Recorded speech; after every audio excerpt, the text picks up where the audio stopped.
Hello, best of your listeners, and welcome to the best real estate investing advice ever show. I'm Theo Hicks, and today we'll be speaking with Jamie Wohlschlegel. Jamie, how are you doing today? I am doing awesome. Thanks, Theo. Thanks for having me. Oh, absolutely. Thanks for joining us. So, a little bit about Jamie. He's the CEO of ServusConnect, a multifamily property tech startup that focuses on optimizing multifamily maintenance operations. He's been doing this for 6 years. And he launched ServusConnect at age 40 as a first-time entrepreneur. He is based in Raleigh, North Carolina, and the website is ServusConnect, but service is spelled S-E-R-V as in Victor, U-S as in Sam, Connect.com. So Jamie, do you mind telling us some more about your background and what you're focused on today? Yeah, I'm a typical kind of mid-40 professional who's had a number of careers. I did start out in multifamily out of college. I worked for a large multifamily operator in the greater Washington, D.C. and Baltimore metro area. And then I kind of got out of that, got into IT, and has been doing IT consulting for about 15 years, sales and consulting, and working with Fortune 500, and that was a really cool experience. And then I kind of got bored, and I about the time that I turned 40, I took a sabbatical from that job and started thinking about my roots and what was happening in the multifamily space. Yeah, I kind of like, okay, we saw an area where that hadn't been applied from a technology perspective in the maintenance area, and so we kind of dug in, and that's where we landed. Perfect. So let's talk about that. So what exactly does ServusConnect do for multifamily investors? Cool. Well, ServusConnect is a dedicated maintenance operations platform, and what we do is try to optimize and apply top technology to the maintenance workflow that typically happens between a resident and the management company or the folks responsible for handling maintenance issues in apartments. This is an area that has not necessarily had a lot of technology applied to it. It's kind of an afterthought when it comes to the traditional property management systems that are out there, whether it's your AppFolios or Yardis or RealPages or MRIs. They all certainly have facilities modules, but they're again typically an afterthought. And so when we started this process, one of the things that we saw was that maintenance operations was just a really black hole when it came to data. And that's because a lot of it was still being done brute force. There's still a lot of paper and maintenance operations in multifamily, which is really, really interesting because it's an area that just generates a lot of interaction with the resident. And as things have moved online, so online rent payments and online leasing, and certainly during COVID-19 and pandemic, the need for a contactless resident experience with your landlord has been something that was really important, and certainly maintenance operations is a huge part of engaging with the tenant community.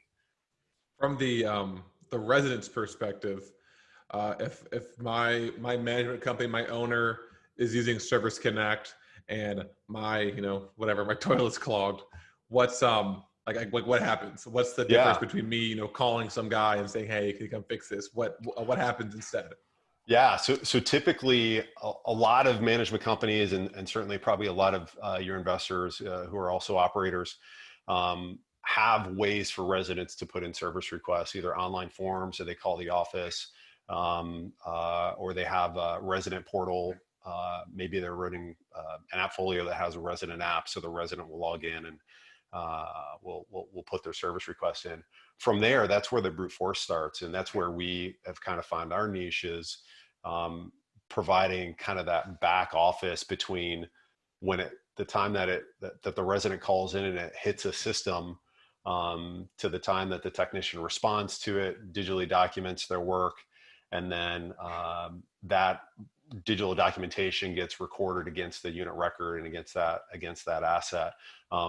We really have found our niche optimizing almost that back end process and really streamlining the workflow from when a resident calls in and says, "Hey, I have a maintenance issue. My toilet's plugged." Or they put that issue in an online form somewhere. That's where a lot of our automation kicks in.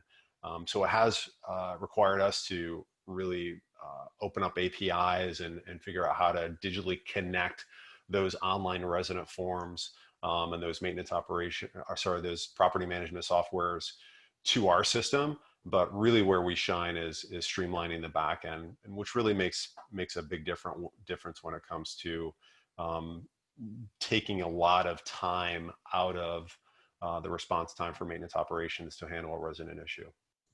Okay, so I submit my form, and then so this is the only change for the resident you'd say would be a faster turnaround time. So from their perspective, they're not seeing any of these calculations happening. Right. They call in, and then someone shows up at their door faster. Yeah, that's right. It just the service request shows up digitally on a technician's ServusConnect technician app.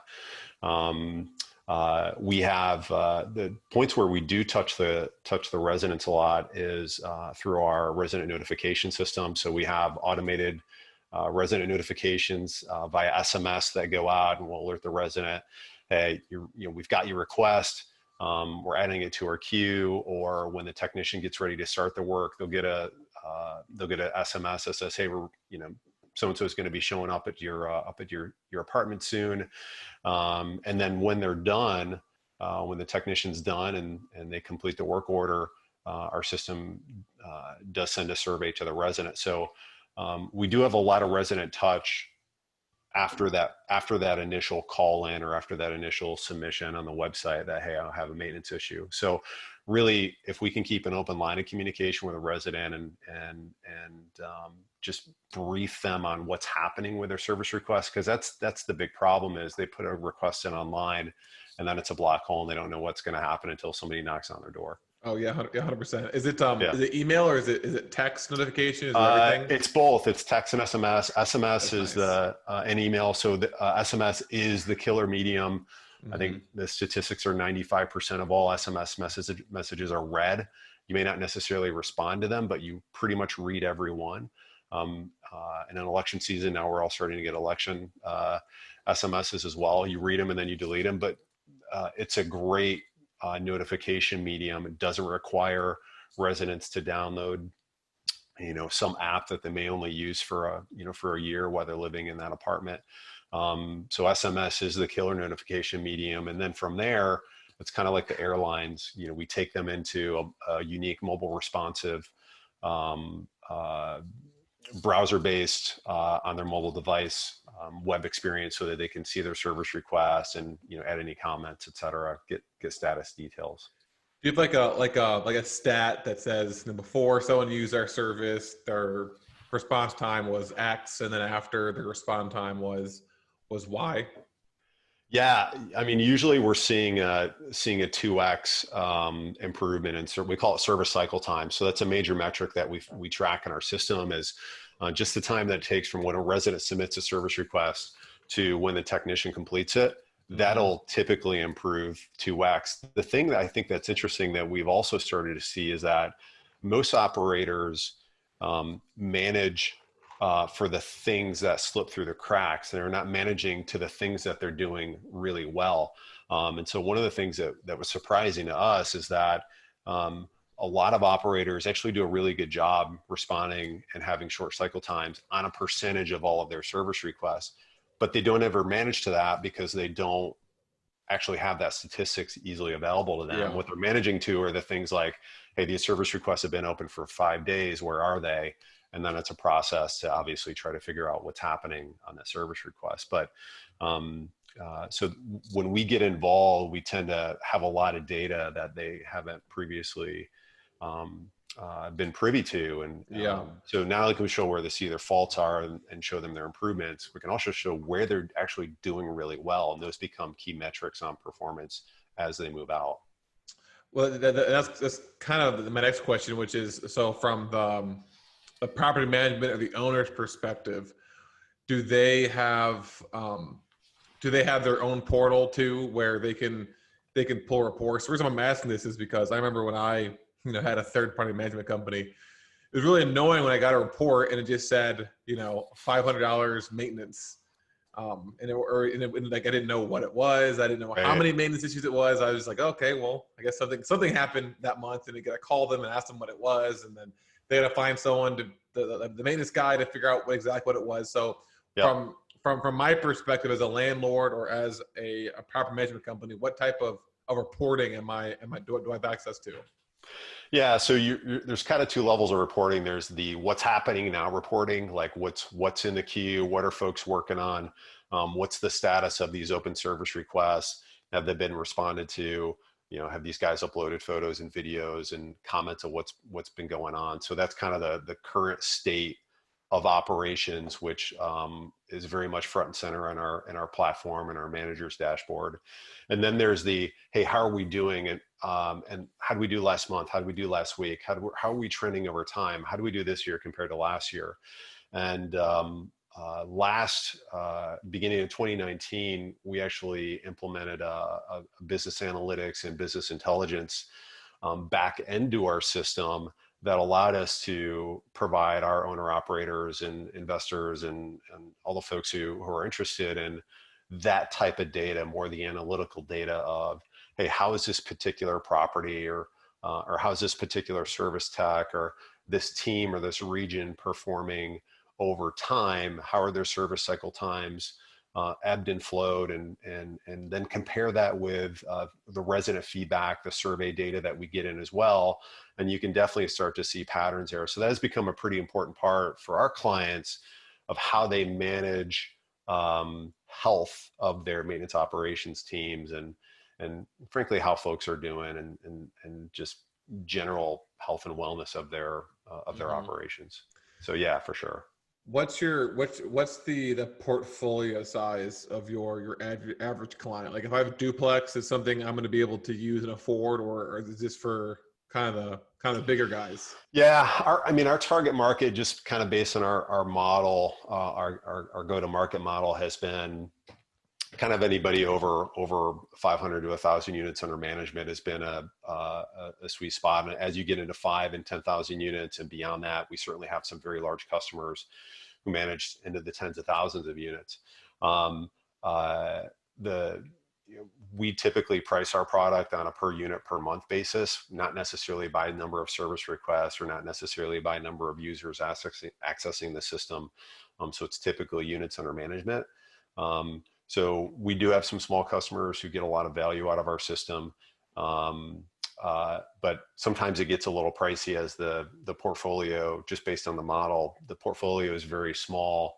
It's hard for somebody with less than 100 units to make ServusConnect work for them. Although we do very much try to work with everybody and want to work with everybody where it makes sense. But really kind of how we go to it is, hey, we want to work with as many people as possible. And if you have a need in this space, if folks have a need in this space, let's try to just be mutually respectful of each other's time and amount that people have to spend on this type of problem. And let's just, come to some sort of conclusion on what makes sense for both parties and move forward. If we can, if we can't, that's okay too. Perfect. So, okay, this might not be the best question, but for someone who, since you do have a lot of experience in optimizing maintenance, for someone who can't afford your product right now, what would be your best ever maintenance advice for that person with a portfolio under 100 units? What's one thing they can do that's not necessarily getting service, but ServusConnect that they can implement in order to optimize their maintenance just a little bit? Yeah.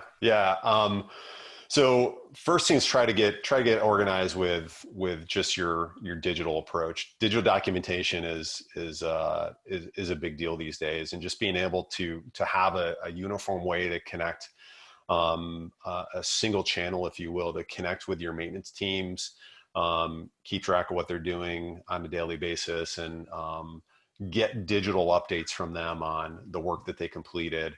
And then whether that's a spreadsheet or even, there's a lot of times we see clients who have, very capable property management software systems that have maintenance facilities aspect of it that are really not being utilized. So, and this comes from my IT consulting days, like there's technology that's sitting on your shelf all the time, right? Every company has technology and every business has technology sitting on the shelf. Go and dust it off, make sure you understand what's there. And if it can work for you, you can make it work for you, and it helps you organize your day and stay better on top of things. Use it, absolutely put it to good use. But if sometimes those things don't scale very well, and as you start to manage more teams and more units, and then you want to start to do some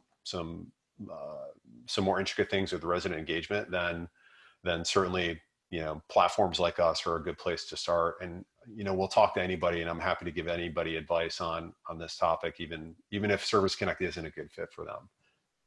All right, Jamie, are you ready for the best ever lightning round? Oh man, maybe. We'll see.